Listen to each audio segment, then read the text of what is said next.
Hello everyone. Today we are going to discuss third topic of first chapter, that is transportation in plants. So student, we should know that what is transportation. Even you have read in earlier class also what is transportation. The movement of substances from one part of the body to other is known as transportation, and the organ which are associated with the transport of these substances form transport system. Transport system in plant is simple because plant do not move.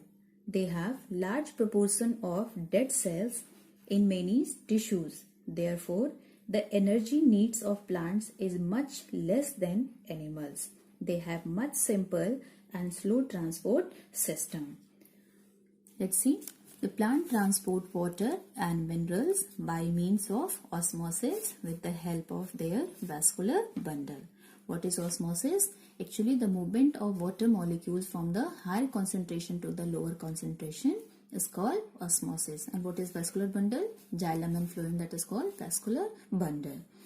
Plants possess two independent pathways, namely xylem and phloem. We are talking about the xylem. So xylem, this will help in transportation of water and minerals in upward direction, while this phloem, this will help in transportation of food material in upward as well as in downward direction. Xylem consists 4 types of cells: xylem tracheids, xylem vessels, parenchyma and xylem fiber. The same way, phloem also consists 4 types of cells: seed tube, companion cells, and phloem parenchyma and phloem fiber. So except fiber, all cells of phloems that are living, and here except xylem parenchyma, all cells of xylems that are dead. Xylem transport water and minerals from the soil to aerial part. Aerial part means the part which is exposed in the air is called aerial part of the plant, whereas the phloem translocate food particles from the region of availability to the region of utilization. The next topic is the ascent of sap. The upward movement of water and minerals from root to different parts of the plants against the gravitational force is called ascent of sap. During the course of movement of water and minerals, particles undergo following forces. The water is absorbed by root and experiences a turgor force. What is turgor force? Turgor force is also called turgor pressure. Actually, turgor force is a force that pushes the cell membranes against the cell wall is called turgor force or pressure. So here the water is absorbed by root and experiences a turgor force which causes the water molecule to move into the xylem vessels. Now, inside the xylem vessels, the molecules of water and minerals form a continuous column due to adhesive and cohesive force. What is cohesive force? Actually, when the same molecules, here we can say that same particles are just cling together with the force, that is called cohesive force. And when the different particles are cling together, are bind together by a force, that is called adhesive force. So we can just take other examples also, like water and water molecules are cling together by a force, so that force is called cohesive. Milk and milk particles are cling together, so there also cohesive force is working.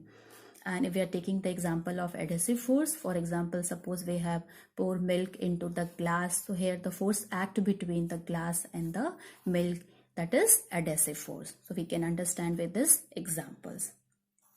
Now, the water loss from the aerial part of the plants results in low pressure and the molecule experiences transpiration pull. Water is lost from the leaves due to transpiration and consumed in the process of photosynthesis. The water column becomes greatly stressed, but the water column does not break due to cohesion force, just now I have discussed, and among the water molecules, an adhesive force between the water molecules and the wall of the xylem vessels.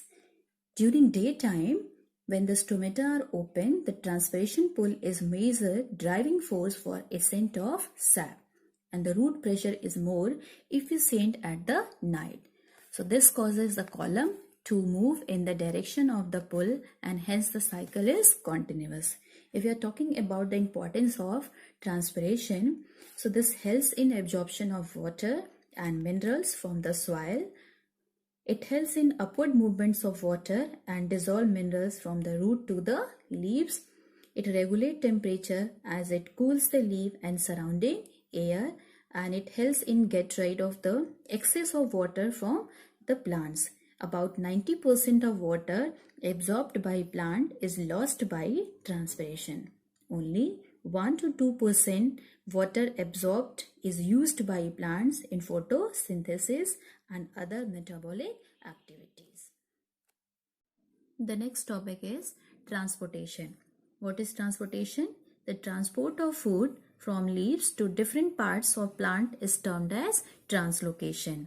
The food manufactured in mesophyll cells of the leaf by photosynthesis enter the seed tube of the phloem and is transported as dilute aqueous solution to all plant parts. The movements of nutrients may be upward or downward direction.